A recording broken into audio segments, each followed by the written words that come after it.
Aujourd'hui, on va s'intéresser de près aux hormones thyroïdiennes. Imaginez-les comme l'interrupteur général de notre corps, le véritable chef d'orchestre de toute notre énergie. Alors, qu'est-ce qui contrôle vraiment tout le budget énergétique du corps humain? Pensez-y une seconde. Qu'est-ce qui joue le rôle de thermostat, qui décide si on tourne au ralenti ou au contraire à plein régime? Eh bien, la réponse, elle se trouve dans une toute petite glande, juste là, dans le cou. Et la réponse, c'est ça. 2 hormones.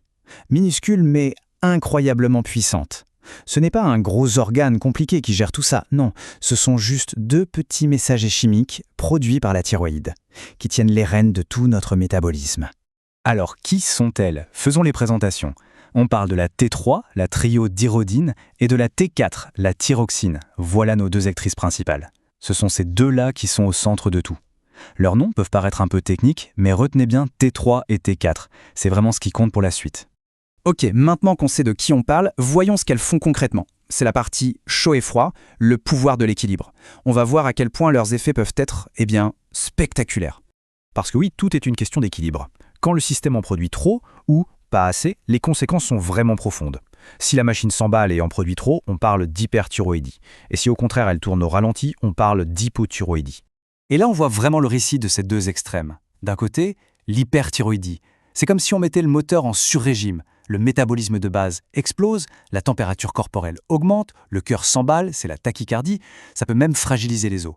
Et de l'autre côté, c'est tout l'inverse, l'hypothyroïdie. Le métabolisme est au point mort, on a froid, le cœur ralentit dangereusement, c'est la bradycardie. On peut même voir des gonflements, des œdèmes. C'est vraiment l'interrupteur marche-arrêt de tout l'organisme. Ce qui est absolument fou, c'est de voir qu'elle touche à tout. Je veux dire vraiment tout. Le développement du cerveau, la myélinisation qui protège nos neurones, c'est elle. La croissance des os, encore elle. La fréquence et la force des battements du cœur, la vitesse à laquelle l'influx nerveux parcourt notre corps, c'est toujours elle. Même la vitesse de la digestion, la régulation du cycle menstruel, la production de globules rouges. On a l'impression que rien, absolument rien dans le corps ne leur échappe. Bon, on a vu les effets. C'est impressionnant. Mais maintenant, la question c'est d'où viennent-elles? Comment sont-elles fabriquées? Allez, on entre dans les coulisses, direction l'usine à hormones. Et pour fabriquer quoi que ce soit, il faut une matière première. Ici, l'ingrédient absolument crucial, c'est l'iode. Le truc, c'est que le corps ne sait pas le fabriquer. Il faut donc absolument le trouver dans ce qu'on mange. Sans iode, pas d'hormones, c'est aussi simple que ça. Alors, comment ça marche cette chaîne de montage? C'est fascinant. Première étape, la thyroïde agit comme un aimant et capture l'iode qui passe dans le sang. Ensuite, une enzyme, une peroxydase, entre en jeu pour activer cet iode, le préparer. Pendant ce temps, le corps fabrique une énorme structure de base, une protéine appelée thyroglobuline. Imaginez une sorte d'échafaudage. 4e étape, on attache l'iode sur cet échafaudage, on combine les morceaux et hop, ça y est, on a nos T3 et T4. Dernière étape, on découpe ces hormones de leur support et on les libère dans le sang, prêtes à faire leur travail. Ok, donc on a de la T3 et de la T4. Mais est-ce que les 2 se valent? Laquelle fait vraiment le gros du boulot? Et c'est là qu'il y a une petite surprise. On pourrait penser que la thyroïde fabrique directement l'hormone la plus puissante, la T3, mais en fait non. La grande majorité de ce qui sort de la thyroïde, c'est de la T4. La T4, c'est plutôt une forme de stock, une préhormone. L'hormone vraiment active, la T3, elle est fabriquée ailleurs dans le corps. Regardez ce chiffre, 80%. C'est énorme. 80% de la T3, l'hormone qui met vraiment le feu aux poudres, ne vient pas de la thyroïde. Elle vient de la conversion de la T4 qui se passe dans d'autres organes, notamment le foie. C'est une super analogie. La thyroïde fabrique les munitions, la T4, mais c'est le reste du corps qui les arme en les transformant en T3. C'est une étape clé, vraiment. Alors, une usine qui produit autant, avec un impact si fort, il faut bien un système de contrôle, non? Comment le corps s'assure de ne pas en faire trop ou pas assez? C'est là qu'intervient un système de commande et de contrôle hyper sophistiqué.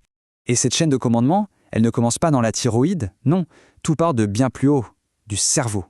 C'est le grand patron. Premier maillon de la chaîne, l'hypothalamus. Une petite zone du cerveau libère une première hormone, la TRH. C'est le signal de départ. Cette TRH, elle ne va pas très loin. Elle descend juste un étage pour parler à sa voisine, l'hypophyse. En recevant le message, l'hypophyse réagit et envoie son propre messager, la TSH. Et cette TSH, c'est l'ordre de mission direct pour la thyroïde. Et voilà, la boucle est presque bouclée. La TSH arrive au niveau de la thyroïde et, en gros, lui dit « c'est le moment de travailler ». C'est elle qui va stimuler toute la chaîne de montage pour qu'elle se mette à produire et à libérer de la T3 et de la T4. Ok, mais alors comment on freine? Comment le système sait qu'il doit s'arrêter? C'est là que toute l'intelligence du système se révèle. Les hormones T3 et T4, une fois qu'elles sont en quantité suffisante dans le sang, vont elles-mêmes remonter jusqu'au cerveau. Elles vont dire à l'hypothalamus et à l'hypophyse « Stop, on en a assez, plus besoin de stimuler ». C'est ce qu'on appelle un rétrocontrôle négatif, un mécanisme génial qui empêche le système de s'emballer. Bon, on a vu le fonctionnement idéal. Mais parfois, évidemment, ce système si bien huilé peut dérailler. Alors voyons ce qui se passe dans ce cas et comment on peut y remédier. Pour savoir d'où vient le problème, les médecins font un peu les détectives avec les analyses de sang. La grande question, c'est est-ce que c'est l'usine, la thyroïde, qui est en panne, ou est-ce que c'est le centre de commande, le cerveau? C'est simple. Si la TSH, donc l'ordre de produire, est très élevée, mais que les T3 et T4 sont basses, ça veut dire que le cerveau crie, mais que la thyroïde n'écoute pas. Le problème est périphérique. Par contre, si la TSH et les hormones sont toutes les deux basses, là le problème est central. Le cerveau ne donne même pas l'ordre de départ. Heureusement, on a des solutions. Si on est en hypothyroïdie, c'est-à-dire qu'il manque des hormones, eh bien on en donne de l'extérieur, avec un traitement de substitution. C'est logique. Et si on est en hyperthyroïdie, avec une production excessive, on utilise des médicaments qui vont tout simplement freiner l'usine, pour la calmer. Mais s'il y a un point très important à comprendre, c'est que la durée de ces traitements est bien souvent indéfinie. Ce n'est pas une maladie qu'on guérit en quelques semaines. Puisque le système de régulation interne est cassé, il faut une aide extérieure, souvent à vie, pour maintenir ce fameux équilibre. Et on termine là-dessus avec une question qui donne un peu le vertige, non? Comment un système, à la fois si crucial et si fragile, arrive à maintenir cet équilibre parfait sur le fil du rasoir tout au long d'une vie? Ça nous rappelle juste à quel point l'ingénierie de notre corps est complexe, élégante.